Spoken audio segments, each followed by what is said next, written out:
What's up guys? Welcome back to the React for Beginners series.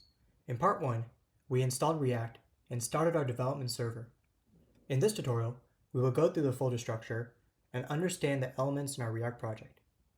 So, let's get started.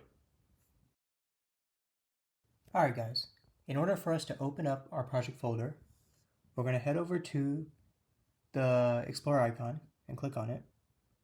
And then once we do that, you want to come over here and open the folder and then choose your project folder, which is Hello World in this case. So I'll click on that and add. Alright guys, now that we have our Hello World project open, you'll see 3 folders and 4 files. So we're going to start with the package.json file. And what this file is it contains the required dependencies and scripts needed for your React project to work. The next file we're going to look at is a package.json file. So we'll come over here, package.json file, and open it up. So what this file is it basically ensures consistent installation of your dependencies. So you really don't have to worry about this file. And then the other files we have is getignore and the readme.md file, which we will not be using for this particular tutorial. Now, let's head over to the folders. The first folder we see here is node modules. And if we open that up, you'll see a bunch of subfolders. And this folder holds all your installed dependencies, and it is generated when you create your React app command or you run npm. Let's move on to the public folder. So if we head over here to the public folder, you'll see a bunch of files.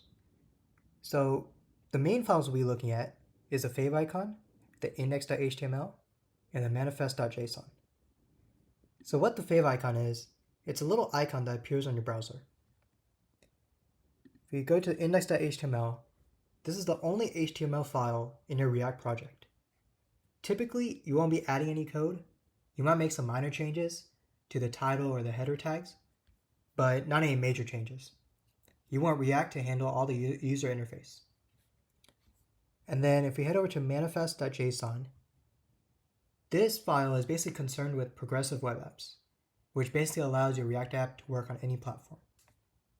Okay, let's move on to the src folder, also known as the source folder. So I'm going to close the manifest.json and close the public. We're going to open up src. This is the folder we'll be using the most when developing our React application. The first file we'll be looking at is the index.js file. This file is a starting point for your React project. So if we come down here and click on index.js, this file opens up. So when I create a React app, I don't really touch the index.js file, as the file is primarily used to render the app component in your project. That brings us to app.js. So if we come over here and close index.js and open up app.js, this file opens up. Now this is your app component file. This file is responsible for showing the view of the React application in the browser. Along with the app.js, you have an app.css file that is also generated, and this handles the styling of your application. And then you also have an app.test.js, and this is your unit testing of your React application. We also have the index.css file. So if we come over here and close app.test.js and open up index.css, this file is responsible for styling your body tag of your React application. And then if we come over here and click on logo.svg, this is the file that is imported in your app component. Now let's close out of logo.svg and open up report-web-vitals.js. This file measures the user experience in your project, which is not needed for this beginner's tutorial as it concerns progressive web apps.